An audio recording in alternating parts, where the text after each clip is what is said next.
In this section, we'll be looking at move. Move is used to translate and rotate things around a model. To start, I'm going to zoom in on this depression on the model right here. Now let's look at what move does and how it works. To start with, you can either select something to move and then hit the move tool, or you can be in the move tool and then select an object. Either way, you'll have the same result. Now with move, there's 3 different steps for moving something on a model. First, you need to select what you'd like to move. The second is you need to select a direction you want that to move in. You'll notice in the move handle that there's a blue, red, and a green arrow. These are 3 translation directions. Then there's a green, blue, and a red rotation arrow. These 3 rotation arrows will let you rotate in different ways. So once you've selected what you'd like to move, select one of those 6 arrows. This lets Spacelab know which direction it should be moved in. After that's been selected, you can simply drag anywhere on screen or type in an exact value. Typing in 5 millimeters will move that face 5 millimeters. Now, one thing you might be wondering is that looks awfully similar to pull. You'll notice pulling this face and moving this face gives you a seemingly similar result. Let's think about it. What's the difference in what's going on? In this case, there is no difference. Moving a single face and pulling a single face gives you the same result. That's because what pull's doing is pull is offsetting that face. You'll notice a much bigger difference if we were moving and pulling on several faces. Let's go to select and box select this depression. Remember, as you're box selecting, you can pause for a second to see what's in your box to make sure it's big enough to contain that entire hole. Once I have all of these faces selected, remember if you look on the bottom of your screen, there should be 6. If I go to move, move will take all of those faces, let me choose a direction to move it, and move that a precise distance. If I go to pull, what pull does is pull offsets all of these faces outward or inward at the same time. So remember, a good way to think about it is ask yourself, do I want this to become bigger or smaller? If so, use pull. If you want to change its location, use the move tool. But there are some differences even when you're pulling or moving a single face. Let's take a look at this round on the other side of the model. Remember, if you pull around, it's going to get bigger or smaller. If I move around, I'm going to change the location of that. So in this case, if I click the red arrow, the round is changing its location. It's staying the same size, but changing its location. Remember, if you're halfway through an operation and you'd like it to stop, you can hit the escape key on your keyboard. That will cancel that current operation. So what I want to do next is let's look at how that's moving. It's moving in the direction of the round towards it. However, maybe you don't want to move it in that direction. Because remember, there's a red, blue, and green direction for moving. You may want to set your own direction for moving something on a model. And to do that, we have tool guides on the left side of the screen that help you move these objects. One that I use a lot is our move direction. By clicking on this, you can set the direction for how something's moving. You'll notice that by hovering on an edge, the move tool ghosts and points in that direction. If you hover on a face, it's going to point normal to that face. So to move it in this direction, I could either select on this face or this edge. This will make it parallel to the edge or perpendicular to that face. Now you'll notice I'm moving that round in a specific direction that I'd like to. And I can type in a precise distance. Let's look at a few other ways we might want to move something and use our tool guides at the same time. I'm going to make a box select. Now remember, you can select, draw a box around what you'd like to grab, and go back into the Move tool. Let's say I want to move something to a precise distance. There's two main ways to do that. I'm going to be looking at both of them. One is to use a ruler dimension. You'll notice our ruler icon here in the options is grayed out. Because remember, the first thing I do is select what I'd like to move, and the second thing I need to do is select a direction to move it in. The other thing we'll be looking at is up to. Up to lets you snap an object to a particular distance or location. So let's look at up to. And again, we'll pick a direction we want it to move in, the green direction. I'll hit up to, and I'll click on the axis of this part.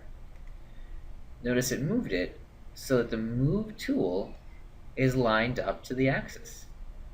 If I pick the red direction and say up to this point, it moves it in the red direction up to that point.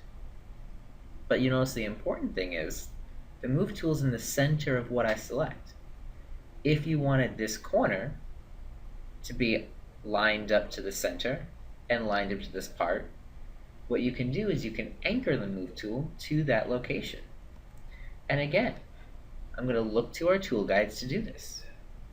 Notice next to direction, there's a tool guide called Anchor. Let's anchor the Move tool onto that top corner. Now you'll notice the same thing is moving. I'm changing the same geometry, but I'm just referencing a new location. Red direction, up to this point. Green direction, up to the center. This is very helpful for moving and referencing a single location on many faces to go exactly where you need it to be. Next though, let's look at the ruler icon. Ruler doesn't snap you to a location, but it lets you dimension from one thing or another. So I can, in the green direction, dimension it to this face. Now it can be a specific distance from that. 20 millimeters, 10 millimeters, 25. Or in the red direction, I can dimension it to an edge or another face. Type in 25.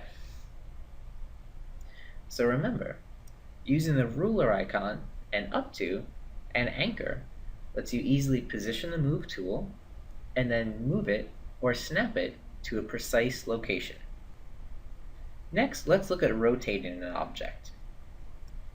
To do this, I'm going to clear my selection by hitting the Escape key on my keyboard, and I'm going to select on one face. Remember, I can translate or rotate geometry, so now we'll be looking at rotate. I'm going to first select what I'd like to move, which is this face, and then select the red tool for rotating. Once I select it, again, clicking anywhere on my screen will start rotating the model. Imagine there's a line drawn through my cursor to the Move tool. That's the bar that I'm rotating about. So if I'm very close to the Move tool, any slight movement is going to cause a drastic change to the rotation angle. If I'm farther out from the model, the line's going to be longer, and I'm going to have a lot more control when rotating. Another thing to think about when rotating is that we have a rotation angle, such as 15 degrees. If I type in -15, it's automatically going to be converted to 345. If I type in 10, goes back to the rotation of 10. Just like translating, it's important with rotating to have your Move tool positioned at a precise location. We looked at anchor as one way to change the location of the Move tool, but you'll notice that there's a yellow ball in the center of the Move tool. This can be dragged to a new location. And once it's on a new location, its icon changes to a blue square. That's to indicate that the move tool has been repositioned from its original spot. You'll notice rotating about this edge still rotates the model, but you get a much different result. Next, we'll look at one unique thing about moving.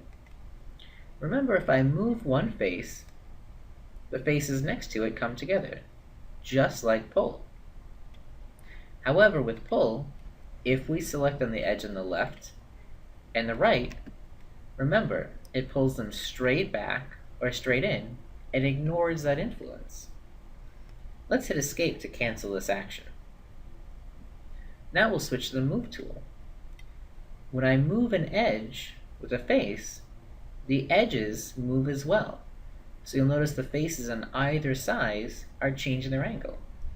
This is useful when you want the face itself to stay the same size as you move it. Now the last thing we'll be looking at with move is going to be copying things and moving them at the same time.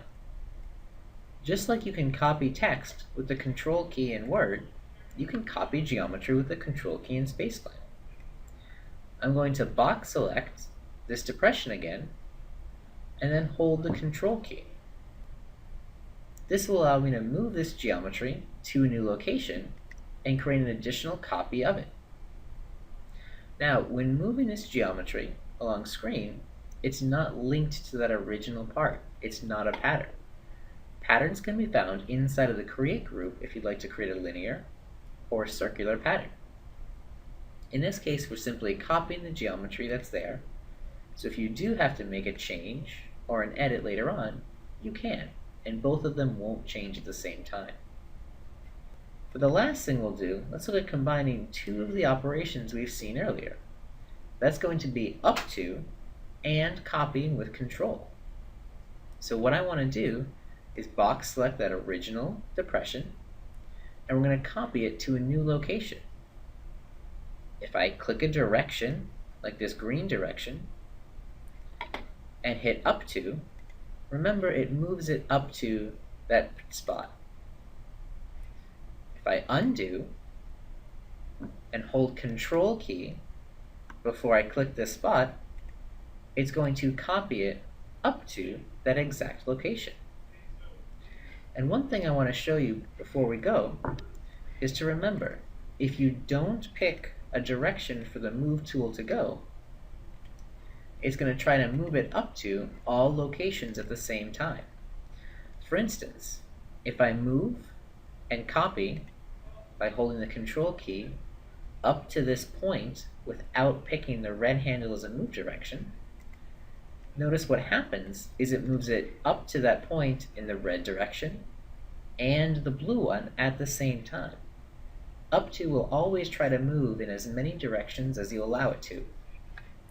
So I hope you've seen how the move tool can be used to change the location of faces or edges around a model by both translating them and rotating them. Thank you for watching.